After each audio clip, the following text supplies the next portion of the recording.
I told you to not peel potatoes in the garbage disposal. And she's like, I didn't. I was like, it's right there. I could see it. It's literally right here. So don't tell me you didn't. You did.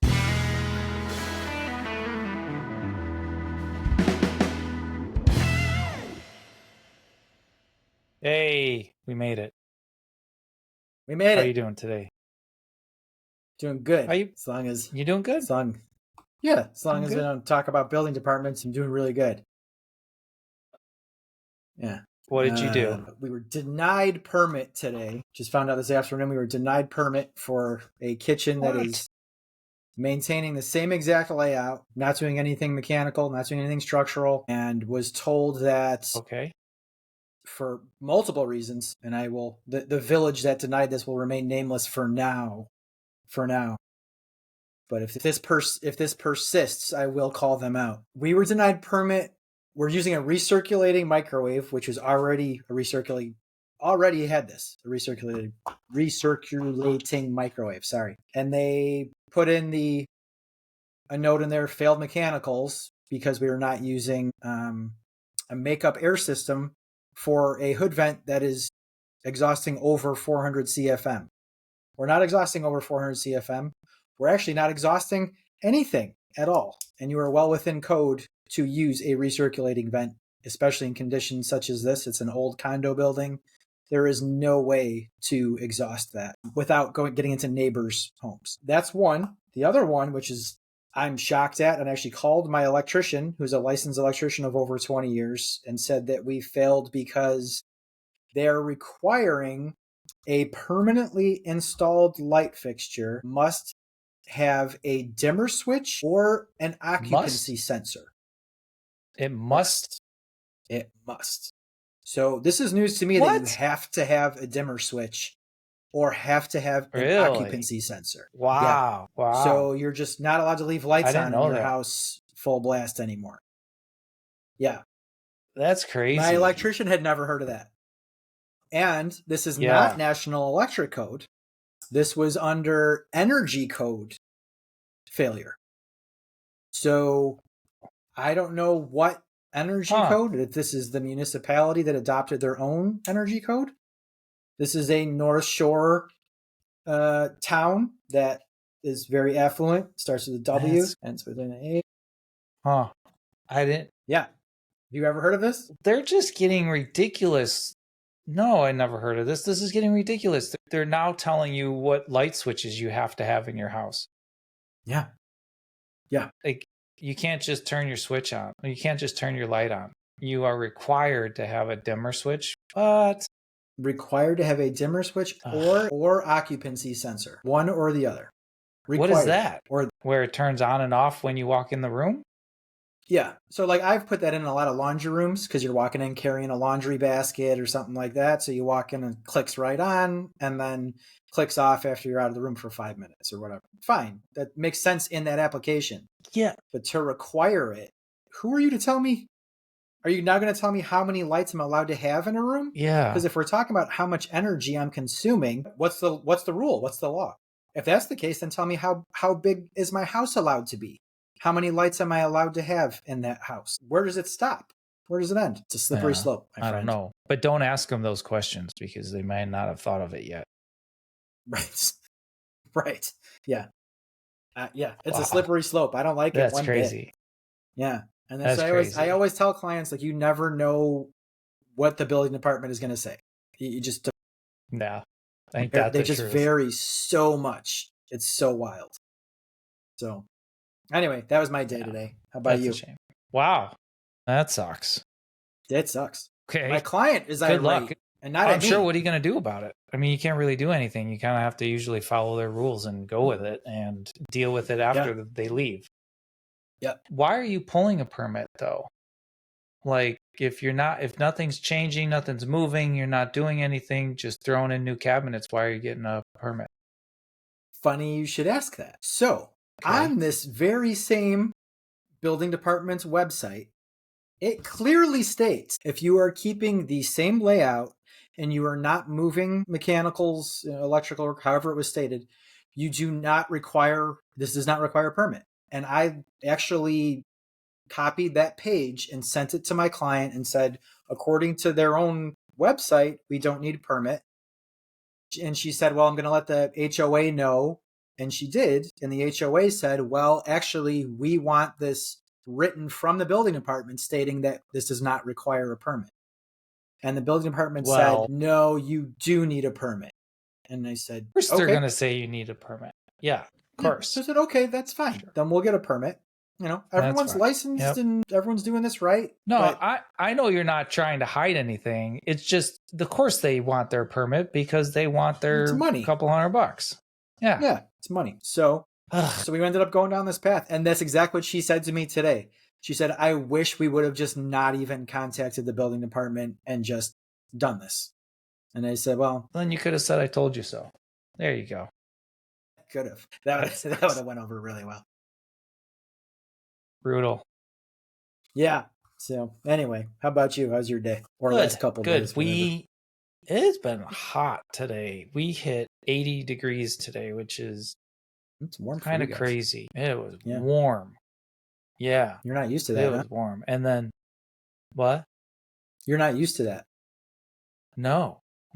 80 degrees is hot here. Was it a humid 80 degrees? Was it like you could feel it? It was hot? No. Well, at least that place wasn't humid. That's good. No, it was decent. Like, I'm not complaining, even though it sounds like I am. It was just warm today. And we are in plumbing right now on the job site. So we got the plumber crawling around in the crawl space and stuff. So yeah, but other than that, it's been going really good. No complaints. Good. Yeah, everything's been laying out pretty well. Good. It's the endless. Every day I'm running around trying to map everything out for everybody and keep everybody going. Yeah. Mm-hmm. So it was pretty good. Yeah. That's management. Everything's going smoothly. Good. Trying to think of anything that is noteworthy, but got nothing. If there's nothing noteworthy, that's noteworthy. That means project is going well as planned. Yeah. So yeah, that's good news. Yeah. Yeah. I was drilling a hole to put the dryer vent out and realized that there's no sheathing on the house. Like none. It is cedar siding and 2x4s. No way. And that's it. That's awesome. Yeah. Well, I mean, it is 1897 house, right? But yeah, plywood didn't exist yet. Right. And so I cut the hole and then I'm putting a light block on because it's lap siding. So I cut the hole out for the square for the light block. And I'm like, out of the house, into the house, out of the house, into the house. I have nothing to mount the light block to, right? Because usually you would screw that to the plywood and we would and it would be good. So yeah, it was interesting. I might have a quick video.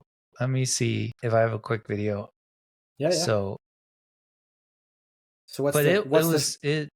just make a little patch type block for something to mount to, or what? Is that the plan? Yeah, so what I ended up doing was making a bunch of 2x4 blocks behind it and mounted basically a bunch of backing for the light box. Mm-hmm.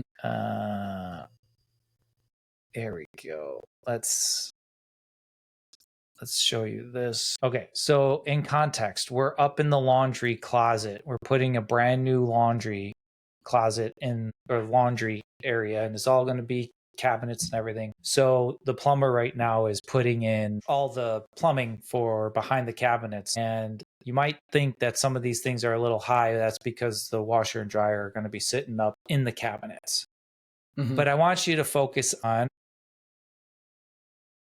to the left of the plumber in this picture. You can kind of see where the dryer is going to go. See that? And you can see all the daylight. All right. Yeah. But take a look at the siding. That's siding right there. Yeah, sure is. And so I cut open this square for the light block, and I'm like, okay, got nothing to screw that to. So yeah, it was interesting. And I'll just let this rest play because I think I go back to it. What we're trying to do is get the plumbing on the outside of the drywall. So we're getting it out of the bay. There you go. See, you got siding, 2x4s. Welcome to the inside of the house. Yeah, how about it? Holy cow. That's it. Pretty fun, huh? Yeah, that's wild. You said old house. Yeah, old house. Old house. Yeah. Yeah. And there's What are all your those PEX red and lines blue? that you guys aren't. What is that? Like kids play stuff? What's that red and blue pipe looking, plasticky looking stuff? It's like a rector set kind of thing for kids. Yep. And we're going down to the first floor there. Yeah. So anyways, it's interesting. Just wanted to show the light box situation for the vent. Nice. So that was, I like it. You know, it's kind of one of those things where it's so easily overmissed because I was like, sure, I'm just going to get a light box and that way it'll be nice and square and I can mount the vent flush. That way it's not mounted onto an uneven surface. Mm-hmm. And sure enough, you know, you just that's what we always do. And then, and then you're like, oh yeah, this is an old house. There is no I got nothing to mount anything to. Yeah. It was just funny how it was quickly overlooked, you know. But the cedar looked like it was in great shape. It was in great shape, yeah. Yeah. So me and the homeowner we were looking back at it and we talked quite a bit, and it was because there's no insulation in the walls. Mm-hmm. So yeah, it got wet, and you can see how wet like the wood has gotten over the years. Yeah. But it dries. Because there's it's leaky house. Breathes. And it worked. And so the homeowner took a look at a piece that I cut out, and you can see the inside of the wood. It's like brand new.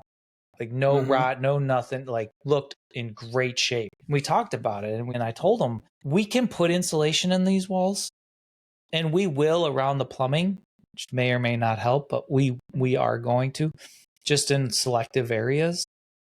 Mm-hmm. I mean, these walls, they are in great shape because the air is getting around and drying it out. Because it's inevitable that it's getting wet, right? Yeah. And you can see that it's getting wet. But yeah, it's funny.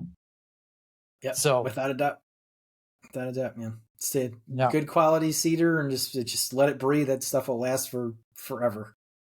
You know? Yeah. Yeah. Yeah. So building science. Yeah. I was thinking about what kind of insulation you would use in that instance. Because I'm not going to insulate all the walls, just the bay that has the plumbing in it, the two bays. And you wouldn't want to use batt because, I mean, let's face it, let's assume that there's going to be small amounts of water that gets through that siding. Mm-hmm. Hits the batt insulation. I'm thinking rock wool because it's supposed to be like water resistant. It's definitely water resistant. And it's vapor permeable, so air will pass through it. Yeah. So I don't know. I would tend to agree. I would go rock wool out of those two for sure. I would go rock wool unless you wanted to entertain. Do you have a better solution? I have the open cell spray foam because that breathes. But then you're spraying the backside of your siding. Mm-hmm. Yeah, I'm not sure I love that idea. I would do a little more research on that before I would recommend it. But yeah, off the top of my head, it's a viable option. But I think you're fine with rock wool. Yeah. I looked it up on the website, and they said that it's water resistant. And although we're not expecting a ton of water or a lot of water even to get through there, and they are going to end up repainting and everything, the exterior of the house, but they're not going to pull the siding off.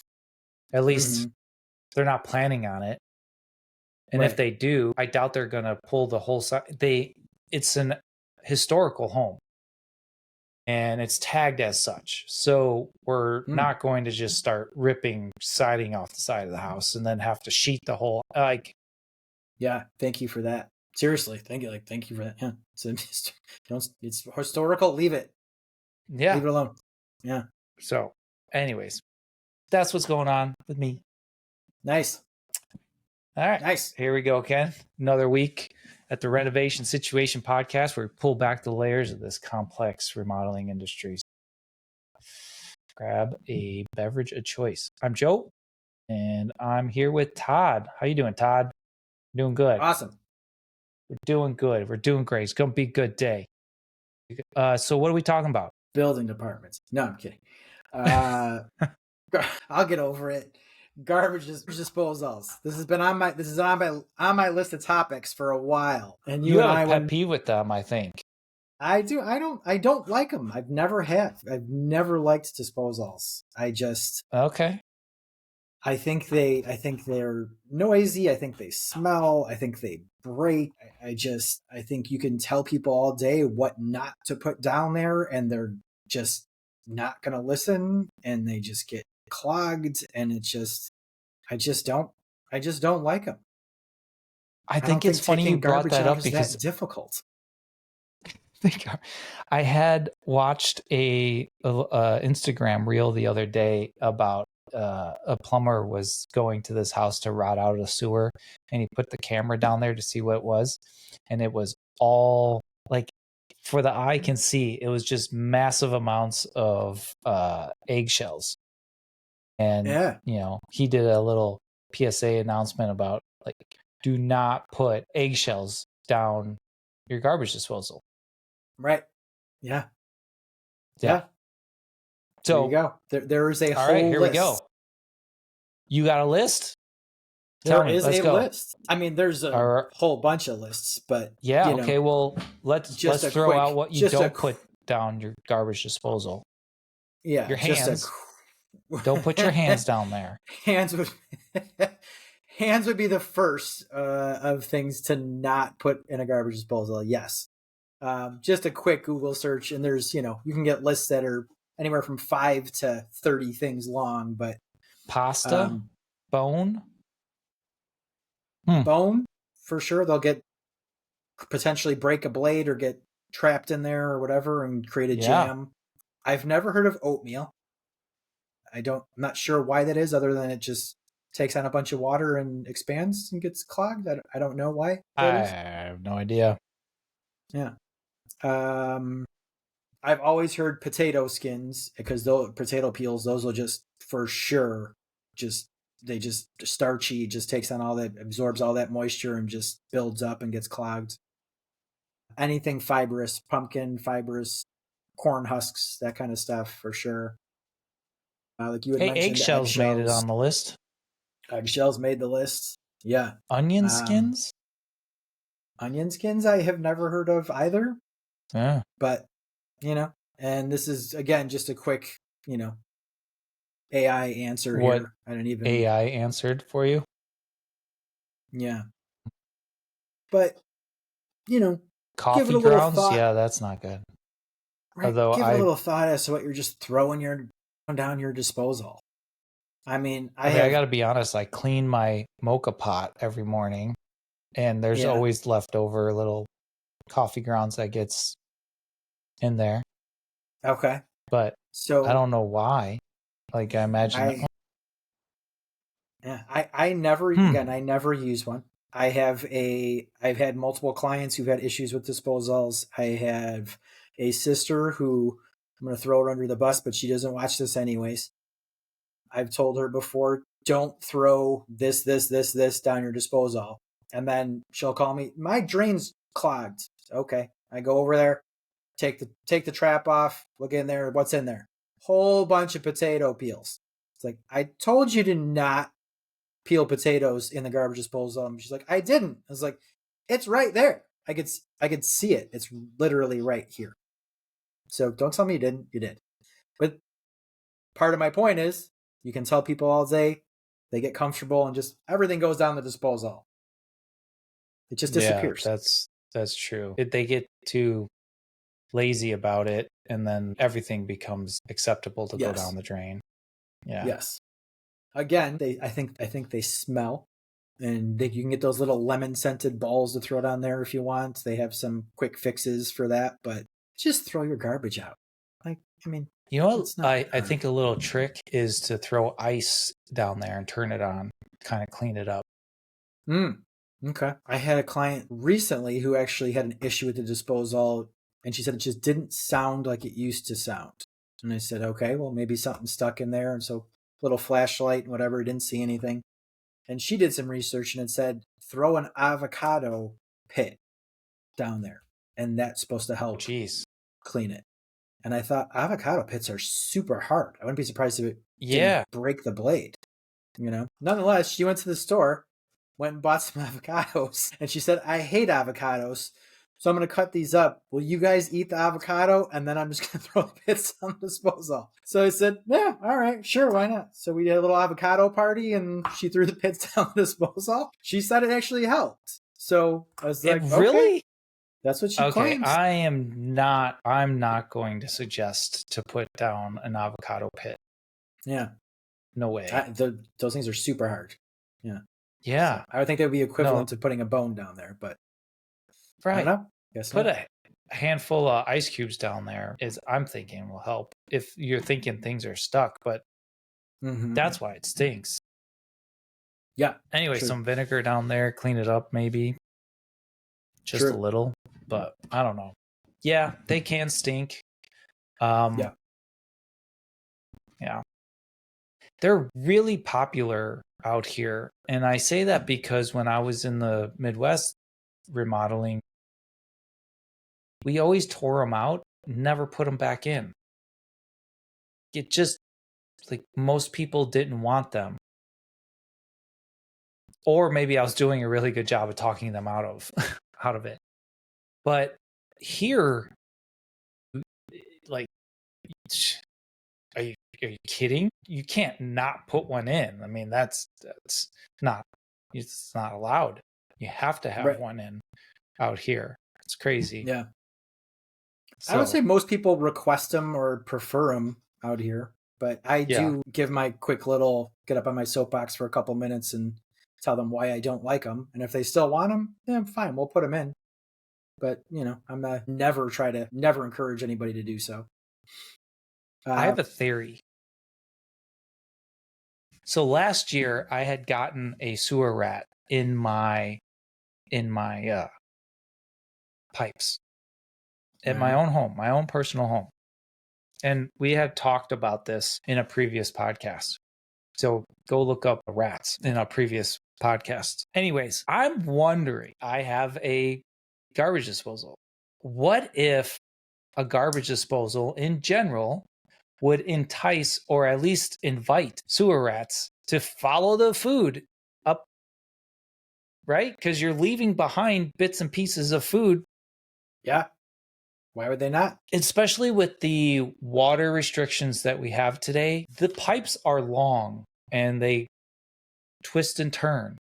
By the time they get all the way out to the main sewer, you cannot tell me that the little bit of water that you put down your drain and then you turn the water off, there's not enough water that, like, pushed it all the way out of your house.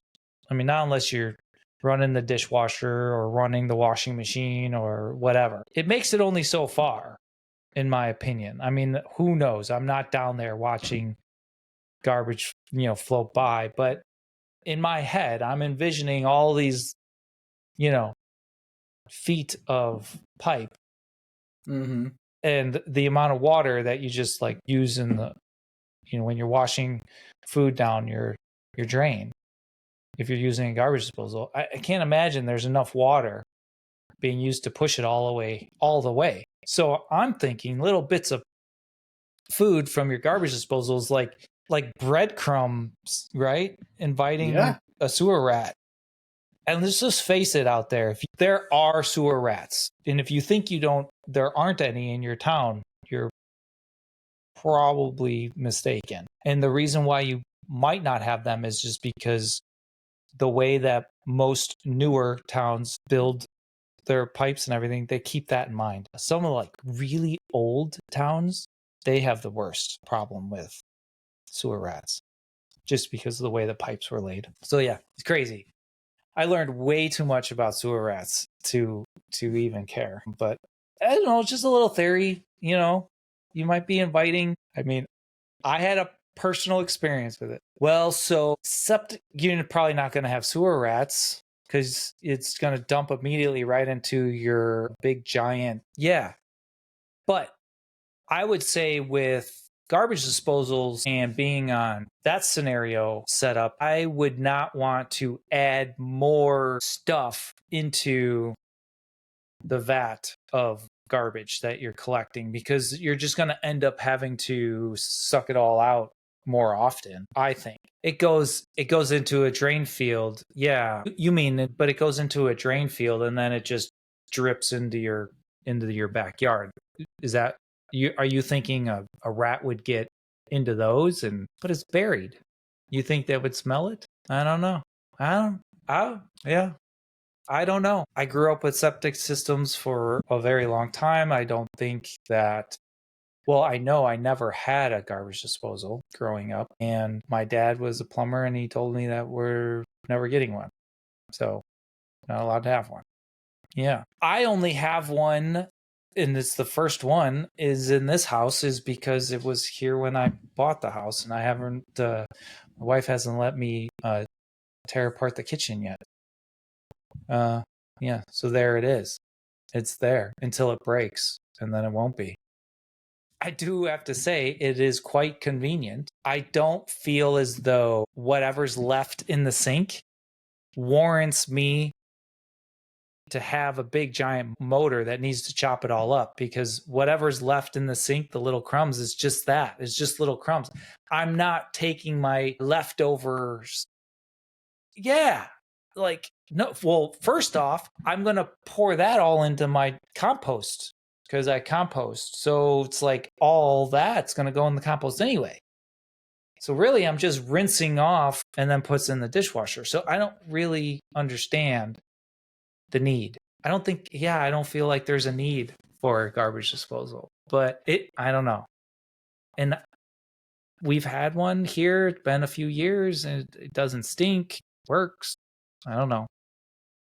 But like I said, we don't all that list you gave. None of those went down the drain except for maybe leftover coffee grounds when I clean my mocha pot. But that's about it. I don't know if we haven't discouraged you enough. Yeah, right. Yeah. Okay. It's going uphill. All right. So the garbage disposal doesn't push water. It's uphill. That's nice. No.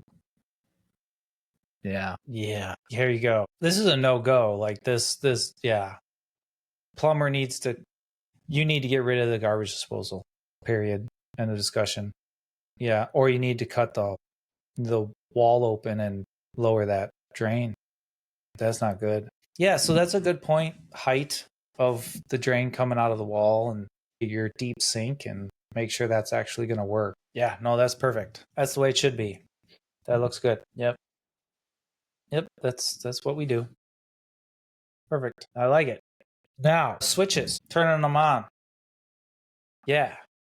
All right. So we could use a regular switch on the wall, as everybody probably knows, but you could also have an air switch, right? You want to explain what an air switch is?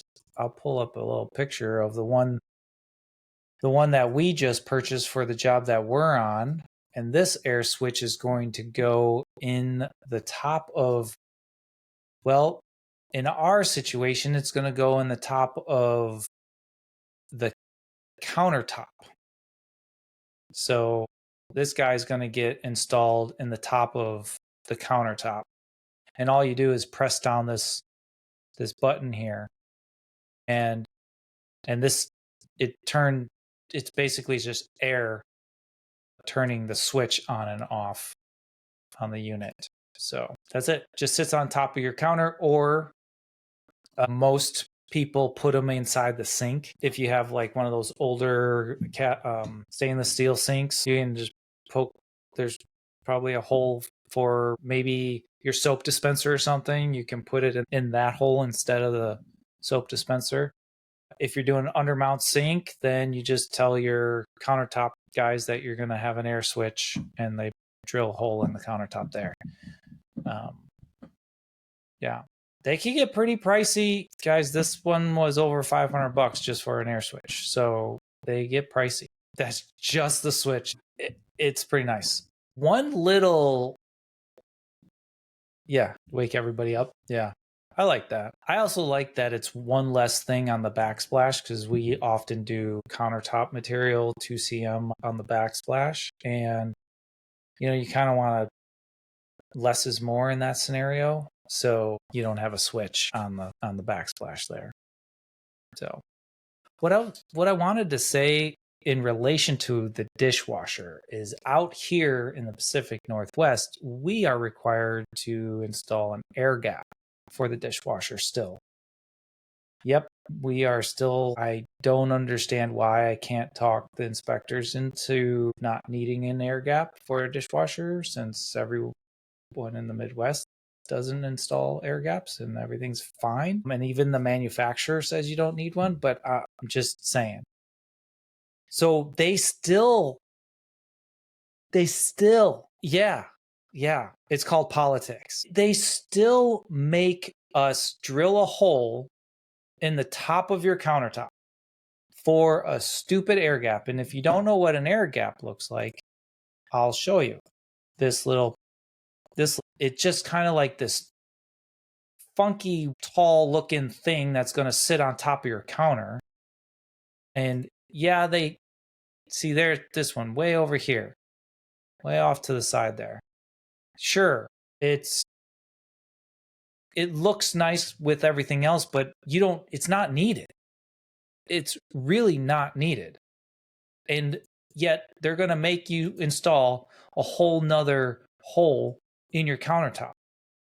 Why? So what we do is we install this air gap in the top of the countertop, pass inspection, kick the stupid inspector out of the freaking house, and then we install that air gap. We take the air gap, or we remove the air gap, and we install the switch for the disposal in that same hole. We do a switcheroo.